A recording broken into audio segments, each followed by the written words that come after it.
রাসূলুল্লাহ সাল্লাল্লাহু আলাইহি ওয়াসাল্লাম সব সময় আদায় করেছেন, প্রতিদিন 5 ওয়াক্ত আদায় করেছেন।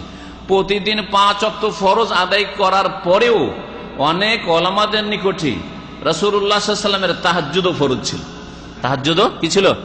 উম্মতের জন্য সুন্নাত, কিন্তু রাসূলুল্লাহ সাল্লাল্লাহু আলাইহি ওয়াসাল্লামের জন্য তাহাজ্জুদ ফরজ ছিল। তো আমাদের 5 ওয়াক্ত রাসূলুল্লাহ সাল্লাল্লাহু আলাইহি ওয়াসাল্লামের তাহাজ্জুদ দিয়ে তাহলে 6 ওয়াক্ত হয়ে যায়, 6 হয়ে যায়। তারও হেফাজত করেছেন। আর যেমন তেমন তাহাজ্জুদ পড়েননি। আমরা ফরজ নামাজে কতক্ষণ সময় লাগে? ফজর নামাজে যারা মসজিদে আসেন কতক্ষণ লাগে? খুব বেশি লাগলে আধা ঘন্টা, খুব বেশি করে বললাম। নামাজে তার আধা ঘন্টা লাগে না, 10-15 মিনিটে শেষ হয়ে যায়। কিন্তু যদি আগেই আসেন, আজানের পরে পরে নামাজটা পড়ে ভালো করে তাসবিহ তাহলিল জিকির আজকার করে গেলেন, আধা ঘন্টা, ঠিক কিনা? রাসূলুল্লাহ সাল্লাল্লাহু আলাইহি ওয়াসাল্লাম তাহাজ্জুদের নামাজ পড়তেন 3 কোয়ালিটির 1 কোয়ালিটি, এর নিচে নামতো না, এর নিচে নামতো না। নিসফাহু আবিন কুসমিনহু কালিলা আও জিদ আলাইহি। সুবহানাল্লাহ। আল্লাহ পাক সূরাতুল মুজাম্মিলে বলছেন, হে নবী, তোমার জন্য তাহাজ্জুদ ফরজ। আর তাহাজ্জুদ কতটা আদায় করতে হবে? নিসফাহু, অর্ধেক রাত। অর্ধেক রাত আজকাল হিসাব করেন তো, মাগরিব হয় 5টায় আর ফজর হয় 5টায়, তাহলে কয় ঘন্টা রাত? 12 ঘন্টা। ফজরের আজানের সময় থেকে আর এই মাগরিব, এইটা হচ্ছে রাত। ফজর আজানের সময় হলে রাত, শরীয়তের হুকুমে তখন আর রাত থাকে না।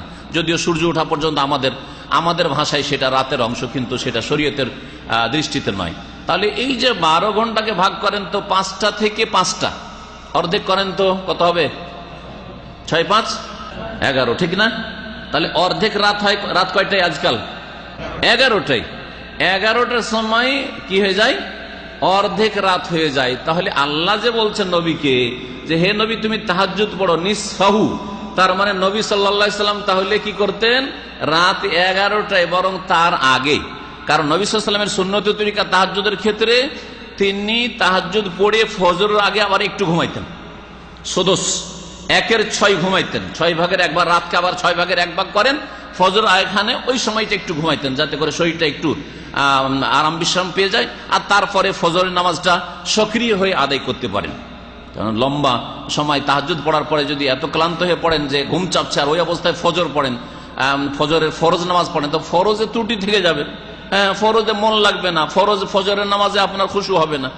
সেই জন্য নবী সাল্লাল্লাহু আলাইহি ওয়াসাল্লামের উত্তম সুন্নত তাহাজ্জুদ গুজারদের জন্য এইরকম যে একটু ফজর এখানে শুয়ে নেন। কিন্তু আজকালকার দুর্বল ইমানের মানুষ আবার যদি শুয়ে যান তো আসল ফজরটাই যাবে, ফজরটাই যাবে, এইরকম যেন না হয়। কি তাহলে নবী সাল্লাল্লাহু আলাইহি ওয়াসাল্লাম তাহাজ্জুদ অর্ধেক পড়লে রাত 11টা থেকে একবারে ফজর আজান পর্যন্ত পড়তেন। আবিন কুসমিনহু কালিলা, অথবা এর চাইতে একটু কম করেন। তাফসীরকাররা বলছেন সেটা হচ্ছে 1/3, 1/3 অংশ, 1/3। তাহলে 1/3 অংশ কত হয়? 12 ঘন্টাতে 3 ভাগ করেন, 3 4 12, তাহলে 4 ঘন্টা নবী করিম সাল্লাল্লাহু আলাইহি ওয়াসাল্লাম কি করতেন? তাহাজ্জুদ পড়তেন। সবচেয়ে কম যেটা তাহাজ্জুদ, সেটা আজকালকার রাতে কত ঘন্টা পড়তেন রাসূলুল্লাহ সাল্লাল্লাহু আলাইহি ওয়াসাল্লাম? 4 ঘন্টা তাহাজ্জুদ পড়তেন। তো 4 ঘন্টা ফজর 5টা থেকে যদি হয়, তাহলে কয়টার সময় শুরু করতেন রাসূলুল্লাহ সাল্লাল্লাহু আলাইহি ওয়াসাল্লাম?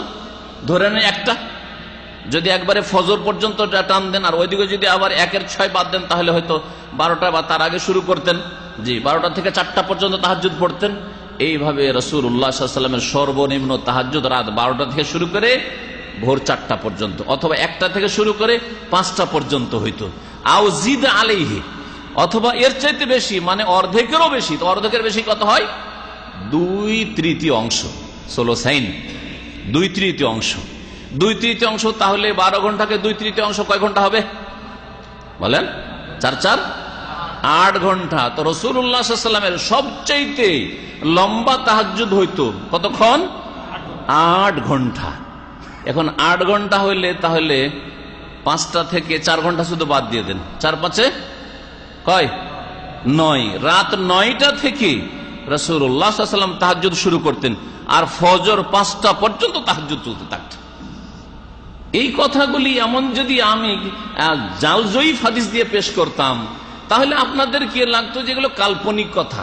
এটা সিরাতুন নবী সাল্লাল্লাহু আলাইহি সাল্লাম, এটা হচ্ছে নবী সাল্লাল্লাহু আলাইহি সাল্লামের জিন্দেগি জীবনী, এবং এটা হচ্ছে কোরআনে কারীমের আলোকে জীবনী, এটা হচ্ছে সূরাতুল মুজাম্মিলের তাফসীরের আলোকে জীবনী, যে নবী করিম সাল্লাল্লাহু আলাইহি সাল্লাম 3 রকমের 1 রকম তাহাজ্জুদ পড়তেন। তাহলে 4 ঘন্টার কম করতেন না, আর 8 ঘন্টার বেশি করতেন না, এত লম্বা তাহাজ্জুদ পড়তেন।